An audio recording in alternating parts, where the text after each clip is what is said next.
All right, my friends, we just pulled up to beautiful yard here in Dayton, Nevada, full of all kinds of treasures. Like, I'm looking at some of the coolest things in the entire world. Giant old airplane and helicopter airframes, tank chassis, every type of military part you can think of. Literally just like, this is like, if I had closed my eyes and had the best dream ever, I get teleported here.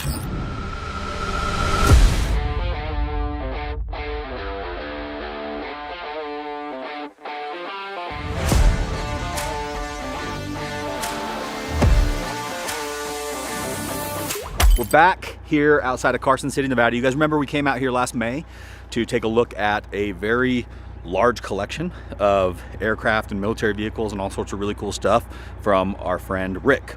Now, Rick is an old guy who has gathered all this stuff throughout his entire life. He has a museum full of all sorts of cool stuff, and he's looking to downsize. He's getting up there in age, and he's ready to start settling down and clearing out some space, and he wants us to be able to help him clear out some of that space. So what we've done is loaded up 3 semis. We got 2 lowboys and our Rawmax 53-foot step deck, and then we've got our 42-foot Rawmax gooseneck trailer. So we got lots of deck space. What is that? I'll do a calculation here in a minute, but probably close to a couple hundred feet worth of deck space to bring stuff home. And I'm talking big, giant, cool, crazy stuff. We're gonna do a couple videos out here. You're gonna see one video where we pick up some really cool like military airframes, helicopter airframes, like some of the most historic, nostalgic stuff in the world that not very many people even know exist, let alone have ever seen. And we're gonna take it back home and do some cool stuff with it. Next up, we're gonna pick up some cool military vehicles like a Hemet wrecker and potentially a military bridge building boat and maybe a tank. And then we're gonna get into the really good stuff and tell you about the deal that I'm gonna make on the CH-46, which is basically the mini Chinook, they call it the Frog, and potentially the Cobra helicopter, and maybe even some of the other aircraft that old Rick has kicking around. So I've been waiting for this day for a long time. It took us forever to come together with a plan and figure out exactly how and when and what we're gonna do. But this is probably gonna be the first of many trips we have to make out here because there's so much stuff that needs to be moved, but it all starts right now. So let's go see the boneyard.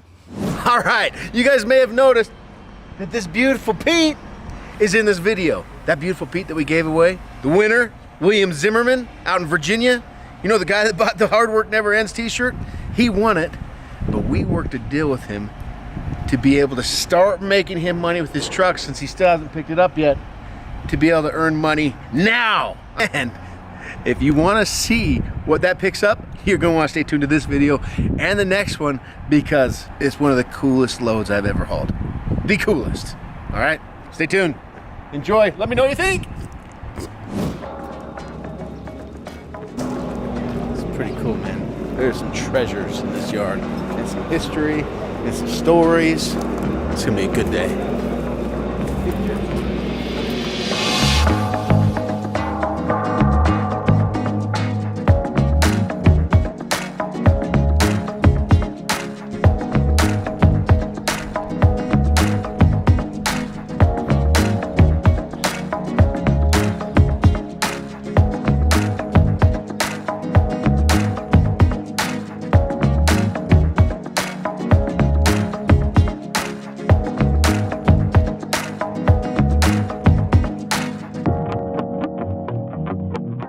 See this nice clean shop behind me? Well, we just got done giving it a facelift, repainting it, redoing the floors, and now I'm gonna use it to teach you a very valuable life lesson brought to you by the sponsor of today's video, Rocket Money. You see, our personal finances are a lot like this nice clean shop. It's a beautiful blank canvas for you to be able to kind of make decisions with, but unfortunately in this day and age, there's a lot of services out there that a lot of us subscribe to and spend money on. And what you don't realize is how quickly those subscriptions start to pile up. Starts like this, next thing you know, you get the shop's starting to get a little packed, a little congested. It's hard to get any real work done. Guys, this is exactly how subscriptions work. You see, we sign up for all these different things, and a lot of times we forget. And what happens is those continue to bill us every single month, pulling our hard-earned cash out of our bank account. So that's where Rocket Money steps in. You can upload your bank statements and they automatically scan them to figure out what subscriptions you're paying for. They provide you with a list and then they tell you, hey, which of these do you want to keep? And then with a few taps, they get to work on getting rid of those unwanted subscriptions and getting your money back in your bank account. Rocket Money can also negotiate lower bills for you. You give them your list of bills and they start negotiating on your behalf to to get your bills lower. So they're canceling subscriptions, they're saving you money by lowering your bills. You see, Rocket Money has saved their customers up to $740 per year, and they've canceled over $500 million worth of unwanted subscriptions. Click the link in my description below and go to rocketmoney.com/HeavyDSparks to get a free trial and have them help you start saving money. So thank you, Rocket Money, for sponsoring the video. And guys, cancel those unwanted subscriptions now. Don't let your finances start to fill up like my nice new shop here. I need to get somebody to clean the shop. All right, let me show you guys what I would take right now if I could. I would take this big boy right here. Okay. I would set that right here. Okay. Then take these 3 units. Actually, let's go with this. This one is this big one. Then I would go, need a bigger stick. This one. Then I'd go this one. Then I would go this one. And I do that with those 3 right there. Okay? So it would be like the main house, and then like a room, and a room. So let me show you the front door. Yeah. And all you need these to do is just be big enough for a room. Front door. We're already there. You would dig out. You would dig out so you know you don't walk into it. But you'd almost do like 2 steps up into it, and then boom, you're in the living room. I mean, it looks like you don't have to do much to it. No, it's gutted. The thing is, you're going for is rare, unique. Obviously, it's not gonna be, you're not gonna do a family reunion here, but you and your buddies are on an adventure and you want a cool place to stay. So then let's say we cut our hole in the side, and that takes us into, guest room number 4. I'm 6'7", and I can stand in here. That I'm 5'8"-ish, but here's a bedroom. Here comes your first guest. Bedroom. Hansel? You want to step into my bedroom? Yeah. Did you find a good one? Do it. It's a decent little living space. Let me show you. Let me just run you through Walk this. me through your plan. Come here. Oh, he's got a full plan. I got a full plan. Pull up the Airbnb. Oh, here's the main This house. not around. This was not available. You how you are, you just have to say that you're fine. I just learned this one belongs to a museum in Arizona. We'll find something else. Yeah, okay. Damn it. It really ruins it. Yeah, I know. Trust me. That thing's like a full-blown lobby. I know. We got to find another one similar. There's some big ones. But those are each rooms. Oh. Little Because- chateaus. Yeah, chateaus. Because they're big enough that you could put a bed in each one of those. Would that be a chateau or a chalet? I think chalet's bigger. I think these are chateaus. I thought a chateau this whole time was like a foreign milkshake. It actually might be. I don't know. That one would be really cool. So As you can see, we got lots of ideas. Yeah. Hans is about to draw a master plan here. That. And talking about the tiny house resort, which honestly, that's one of the ideas that we had for some of the stuff. Some of these helicopter airframes, basically when you see an airframe like the ones you're seeing out here that have been this cannibalized, it's pretty much just impossible to put it back together to ever fly again. It's doable, but it just doesn't make sense. Like there's no reason, and it's actually sometimes not even doable because you could get so far into the build and there's just one piece that you need and there's not one left on the planet and nobody makes it. So a better use for these, rather than just taking them to the scrap pile, is to turn them into either display units for museums or convert them into cool things like tiny homes and little like living spaces. Oh, here's another unit that we're strongly considering bringing home. In fact, I'm like 90% sure this is coming home with us. The thing is, guys, this is really, really, really hard for me because there's a lot of great stuff and we have very limited trailer space and Rick needs a bunch of it gone. So we're trying to figure out how to maximize the trailer space. And, like I said, I've dedicated 2 trailers to equipment and boats and trucks and whatever that is, and 2 trailers to aircraft. And that could potentially change a little bit, but pretty sure that's gonna be the plan for now. I believe this is a MK48. Let's see. Yeah, MK48, which is really cool because the way this works, this is one truck right here. This front section is called the front unit and it detaches and is actually a unit that can operate on its own. Not very well because it relies on the rear unit to be able to steer. So this can go in kind of like a straight line pretty much. And what's cool is you can pull off this back half and attach any sort of attachment. The MK-48 military truck is a versatile, heavy-duty vehicle designed for military logistics and transport. Built for off-road capability, it can carry a wide range of cargo, including heavy equipment and supplies across challenging terrain. The truck is often used in battlefield support roles, moving troops, ammunition, and supplies quickly and efficiently. The MK-48 is reliable in harsh environments, making it a key asset in military operations worldwide. The best part about this is Rick bought this, put it all together as a wrecker. Now you guys know we love our wreckers. This is the older Hammett style that has the Detroit engine, which Detroits are fine. They're just loud and a little bit slow and a little bit leaky, but they go forever pretty much.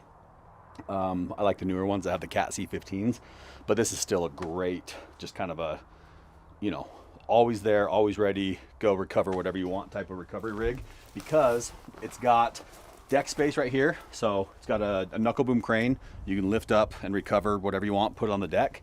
It's got the outriggers that you can kind of, you know, set out so you can lift whatever. But what really makes this thing kick ass is this monster 60,000 pound winch. It might even be a bigger winch. Crazy thing about this is this rear unit actually has trailer landing gear. So when you're ready to drop the rear unit, just crank that down, attach this thing to whatever else you want. Also has power to the front and rear, so a driveline that connects all the way through. So it's true 8-wheel drive. I'm assuming this guy's probably got lockers because it's a recovery rig. Just a stout, beefy, really nice wrecker recovery unit, which I believe, if Rick was correct, said, yeah, it has like all the accessories and tools and rigging and like all the expensive stuff that usually gets lost or taken.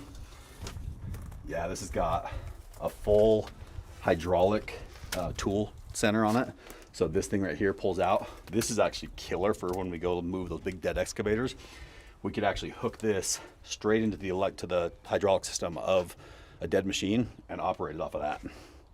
What? Yeah. Where's the hydraulic tank? Somewhere under there. Just a big ass auxiliary tank? Right there is a giant. That's basically a full hydraulic system with all the different fittings and stuff. So you just plug this into your dead excavator, Click it in. but the excavator's got to run. No, this makes it run. This gives your dead machine hydraulic power. Really? Mm-hmm. So the machine doesn't have to run. You have to have some electric power if it's a new machine to be able to like open the solenoids. Yeah, yeah. But like older machines, you can just plug it in, and go. But it basically takes a dead machine and makes it run. But that goes for like snowcats, for any piece of equipment. Plug it in and go, which is awesome. So what, again, just finance was asking, what does this replace at the yard shop? See, the thing is, another you can't really put like a value on this because you just can't find them anymore. So basically the rule is, if it's something that like you can't replace or you can't find anywhere else, you just take it and then you just hope for the best.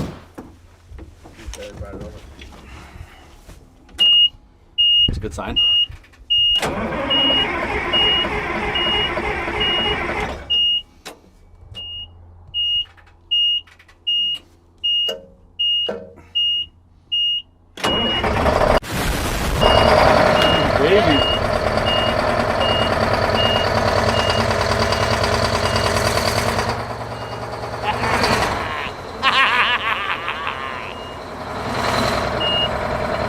See the throttle location?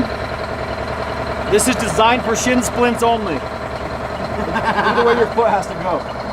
That is... Oh yeah. That way you can push the gas and steer at the same speed. See if she moves. She's gotta build some air pressure.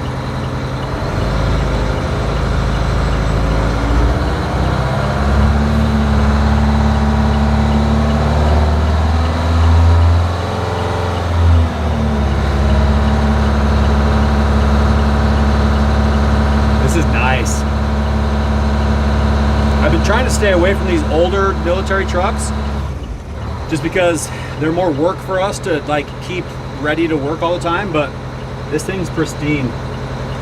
Rick told me that it was recently refurbished at one of the like the military facilities. Military vehicles have to get overhauled at a certain time period, no matter what, regardless of how many miles they have. The data tag says this truck was overhauled completely in 2011 when it had 22 original miles. They literally unloaded it, drove around the base, and then waited 10 years and overhauled it. That's nuts. I'm in love. I am already in love.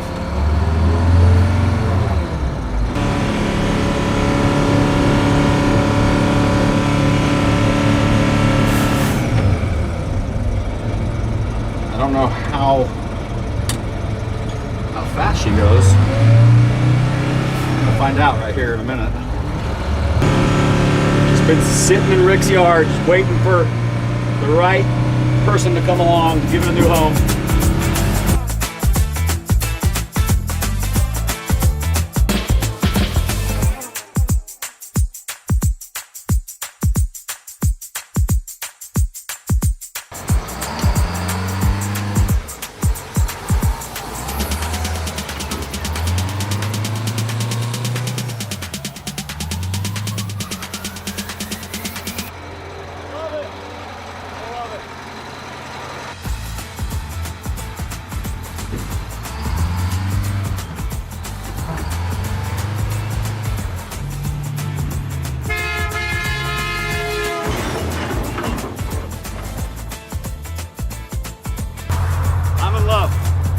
I'm in love with it. I'm taking it.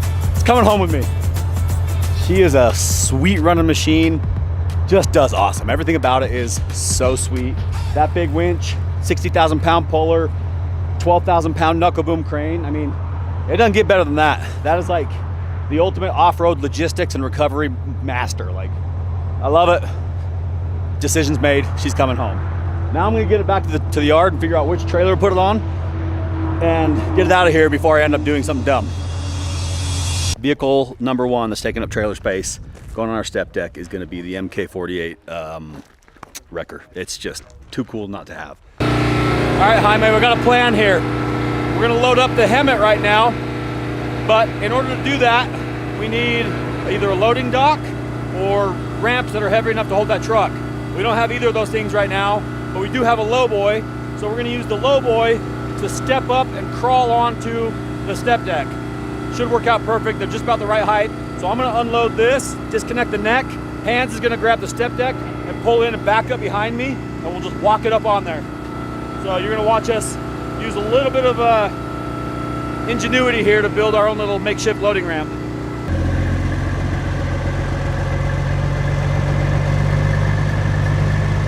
All right, so if this goes the way I think it's going to, you'll see the deck of the step deck is just about the same height as the back of my lowboy. So we use these ramps on here in the lowboy, walk it up, boom, loading ramp.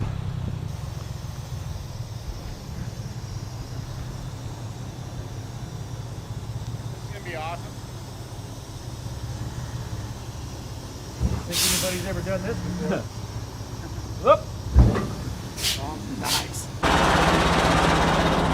I'm a trucker, no big deal.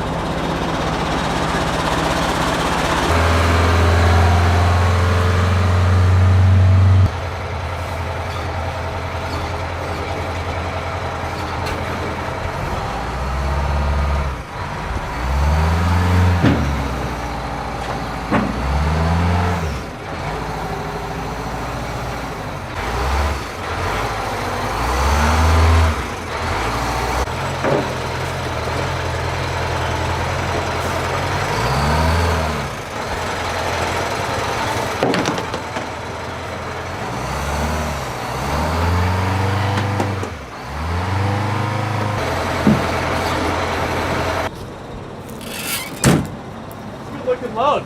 Yeah, that was great for that trailer. That ramp worked out great too. Yeah, we're perfect. Perfect ramp. Probably right at max gross too, which is fantastic. Just unheard of with us. Yeah. Not over, Are you not putting under. another crane on or something? I'm gonna go, I mean, yeah, I'm gonna use the trailer space, get light stuff. I'm gonna go grab the boom for this. We got the helmet loaded. I am so, I cannot tell you how excited I am, man. I think you can tell, it's probably obvious, but damn, I'm excited about that truck. It's gonna be a good one. So now, we gotta pick out our next piece of equipment, which is, again, is a very difficult thing for me to do. I'm thinking about loading the gooseneck, so it can't be something crazy heavy. And, you know, as I go through this stuff, my mind is all over the place. Like, do I want projects? Do I want parts? Do I want complete running vehicles that are just turnkey, ready to go? Do I want stuff like this awesome reclaimed Jet A fuel trailer? I mean, thing is, I see something like that and I'm like, I gotta have it. But then I'm like, but what would I do with it?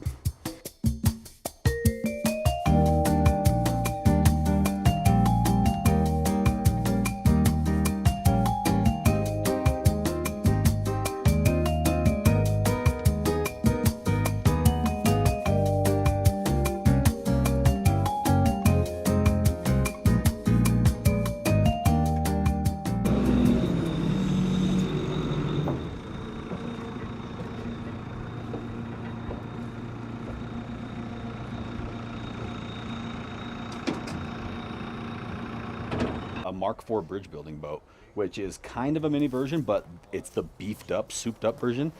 Normally these have just like twin Cummins. This has twin monster ultra jets, which I gotta go figure out what engines it has right now, but this is a bad boy. This is a mean unit, and it's like pristine. So I'm gonna climb up in here, but this thing is stout, durable, strong, powerful. Everything about it is just made to work, and it'd be a great little tugboat for us. So this unit is a really unique one, because bridge building boats, you find them all over the place, but they almost always have just 12 valve Cummins basically. So to have these Steyr marine diesels with the giant Ultrajet pumps, this thing just moves an insane amount of water, and it looks like it's probably either been freshly refurbished before the military got rid of it, or barely ever used, and probably a combination of both. Are we doing this thing where if you take a boat from here, you have to get rid of a boat back at the shop? I feel like that's what the that's what the finance team I haven't would talked like. to the finance team about that yet. Gotcha. So the plan right now is to just take one, keep one. We've been doing that for years, and it seems to work out fine. That's I guess. fine. Keep one, take one. Yeah. That's the worst business model Take one, keep one. ever.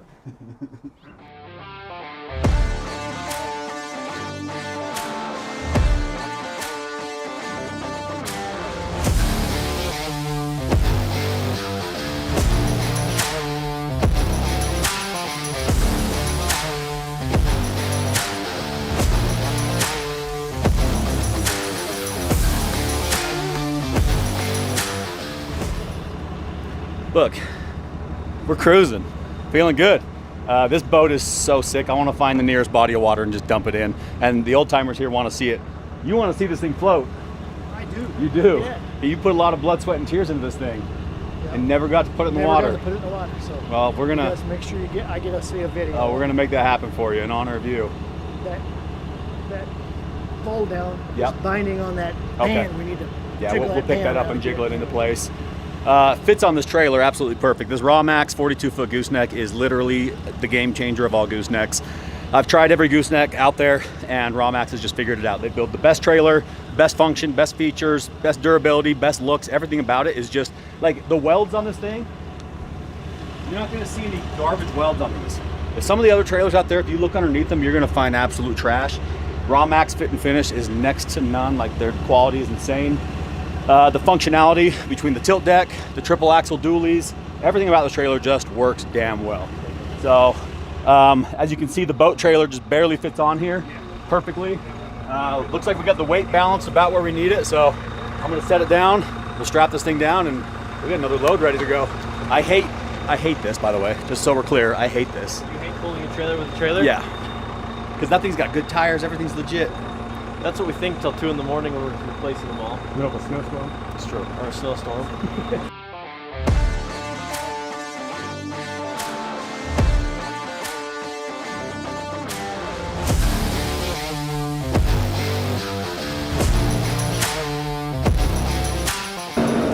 2 for 2 on pretty loads. I mean, they haven't even been sparked yet. When I say sparked loads, I mean like we haven't stacked another boat on top of that boat yet, so. 2 trailer loads done and ready, and I couldn't be happier with what we got here. To rock and roll. So we're gonna tie these things down, and then we're gonna get ready for the next video where I go back into that wonderland and figure out what aircraft I'm gonna load up on the low boys. That's gonna be probably way harder than this part was. So buckle up, stay tuned, because the next video, we're gonna be figuring out how to haul massive antique aircraft on low boys across the country. Let's go.